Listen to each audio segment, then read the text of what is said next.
ہمارے چینل کو سبسکرائب کرنا نہ بھولیں۔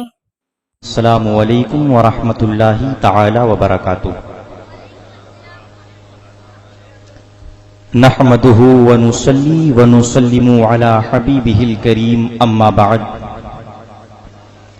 اعوذ بالله من الشيطان الرجيم بسم الله الرحمن الرحيم الا ان اولیاء الله لا خوف عليهم ولا هم يحزنون صدق الله العظيم وبلغنا رسوله النبي الأمين الكريم ونحن على ذلك لمن الشاهدين والشاكرين والحمد لله رب العالمين۔ آئیے سلسلہ گفتگو آگے بڑھانے سے پہلے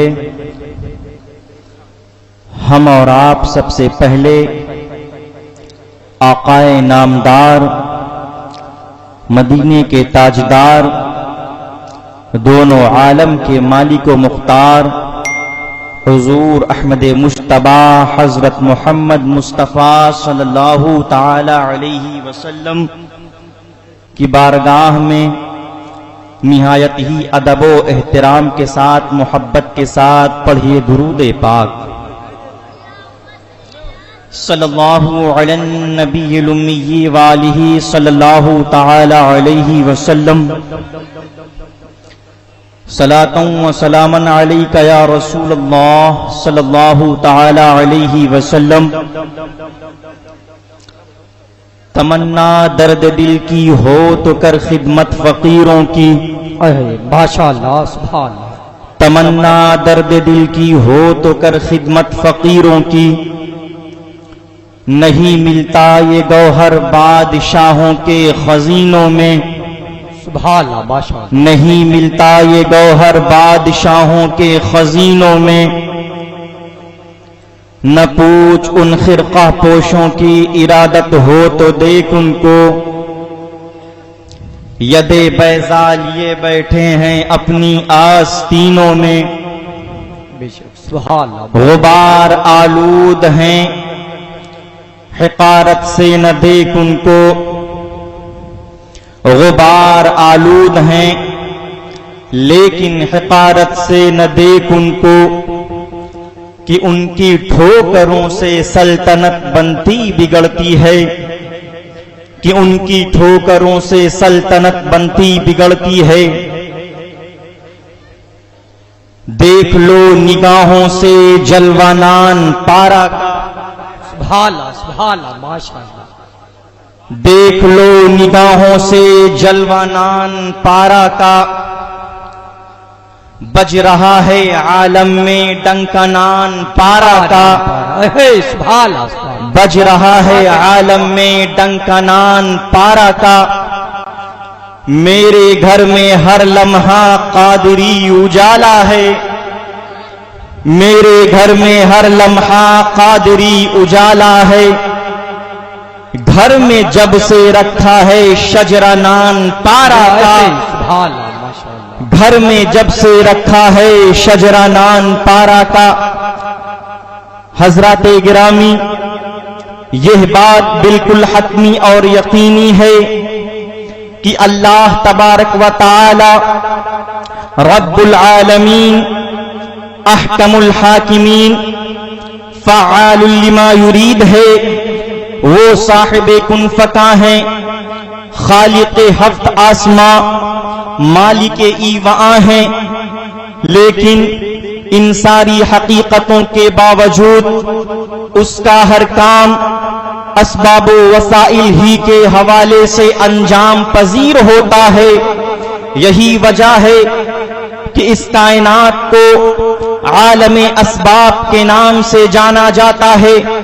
انسانوں کا یہ جم غفیر جو دن و رات کائنات کی تسخیر میں سرگرداں ہیں اور نئی نئی ایجادات میں مصروف ہے، اس کے تسکین کے لیے جس طرح جسم کی تسکین کے لیے زمین کا مخملی فرش بچھایا، آسمان کا شامیانہ لگایا، کھیتوں سے سبزہ اور اناج کو اگایا، درختوں سے طرح طرح کے پھل فروٹ پیدا کیے، اسی طرح اس نے روح کی آرائش و زیبائش کے خاطر اپنے ذکر و فکر، تسبیح و تحلیل، اوراد و وظائف کا نسخہ عطا فرمایا، اور ان نسخوں کا طریقہ استعمال بتانے کے لیے ہر دور میں، ہر زمانے میں انبیاء کرام علیہم السلام کو مبعوث فرماتا رہا۔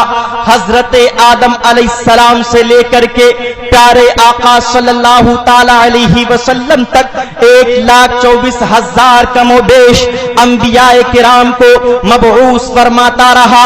برادران ملت اسلامیہ، روح کی بالیدگی اور اس کی تقویت اللہ تبارک و تعالی کو بہت پسندیدہ اور مطلوب ہے۔ یہی وجہ ہے کہ اس نے کبھی اپنے بندوں کو بے یار و مددگار نہیں چھوڑا، یہی وجہ ہے کہ اس نے کبھی اپنے بندوں کو بے یار و مددگار نہیں چھوڑا، ہمیشہ ان کی ہدایت و رہنمائی کے لیے کوئی نہ کوئی چراغ جو روشن کیے رکھا، کوئی نہ کوئی چراغ جلائے رکھا۔ جب کبھی کسی چراغ کی لو مدہم پڑ جاتی، جب کبھی کسی چراغ کی روشنی مدہم پڑ جاتی تو اس چراغ کی جگہ کوئی دوسرا چراغ روشن کر دیا جاتا۔ مگر جب نبی آخر الزماں، فخر رسولہ، انیس بے کساں، مسیحائے دو جہاں، حضور روحی فدا صلی اللہ تعالی علیہ وسلم آسمان نبوت و رسالت کے شمس و قمر بن کر کے چمکے تو دنیا میں ایک عظیم الشان انقلاب برپا ہوا۔ ماضی کی تمام حقیقتیں تاریخ کا روشن باب بن گئی۔ صدیوں کی مذہبی داستاں جس نقطۂ عروج کی آرزو مند تھی، اس نے اپنے جمال جہاں آرا سے کائنات کے ذرے ذرے کو منور و مجلہ فرما دیا۔